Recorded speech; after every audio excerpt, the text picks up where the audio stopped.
Hi everyone, today I wanted to show you how I did these baby boomer or ombre acrylic nails. I have no idea why they are called baby boomer nails, it's just what they're commonly known as in the nail industry. They're very similar to a French, but they don't have a sharp smile line. So I begin by reducing the acrylic that's already on the nail. Because you are doing layers of pink and white, you need to start off with a fairly thin nail. So I heavily reduce the nail using my Efile, and I pay special attention also to the free edge to get that nice and thin as well. I'm using a coarse carbide bit and my Efile is switched to about halfway. It's best not to hold this in the same place for too long, otherwise it'll just cause friction, which will give a burning feeling and it's not pleasant at all.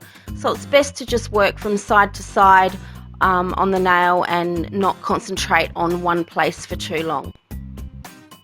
You also don't want to apply too much pressure. You need to allow the Efile to do the work for you. If you do press down too hard, you may find that the Efile stops. There's just too much pressure and it can't work, and it could also cause the burning sensation as well.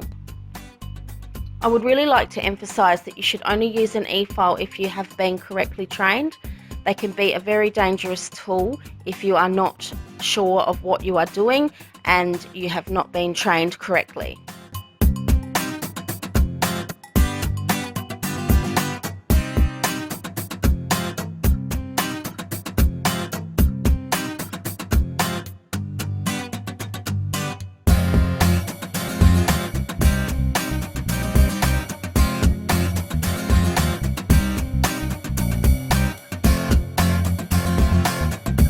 Once I've finished filing, I then use my prep products. I begin with the NSI Nailpure Plus. This is a cleanser and a dehydrator. It improves adhesion and it helps to reduce lifting. I then do 2 applications of the OPI Bond Aid. This is a pH balancing agent and it maximises bonding of all artificial nail enhancements. Therefore, it helps to reduce lifting as well.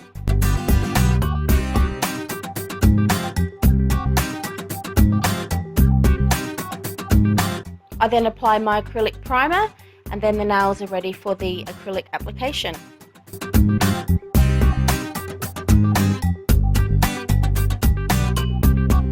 I begin by applying the white acrylic.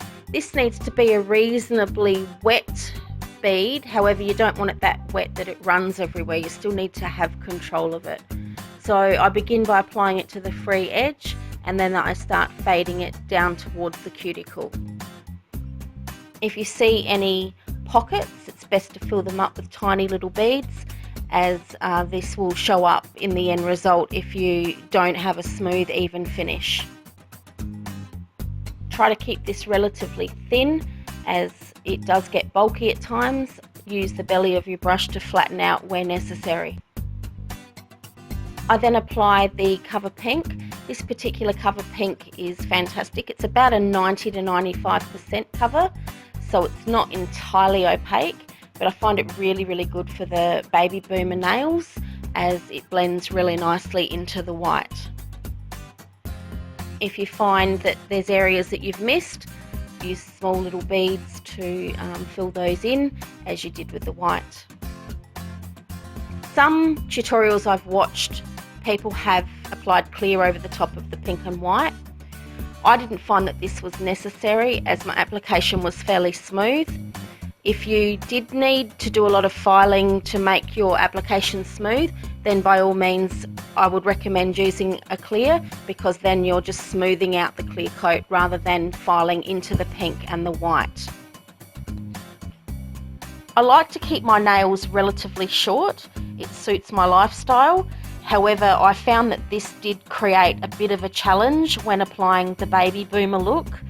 I feel that if my nails were longer, I probably would have been able to achieve a better blending effect, but yeah, due to the short nails, I don't think it looks as nice as it could have, although I am happy with the end result. I just think that it could look a little bit better.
I then finished off this surface with a hand file. As I mentioned before, my application was quite smooth, so I really didn't need to smooth out the surface that much.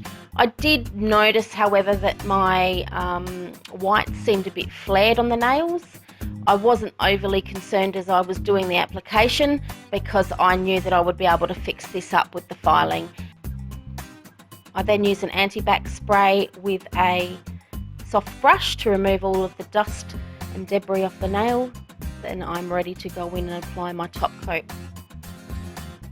Just a couple of things that I want to point out that I wasn't entirely pleased with.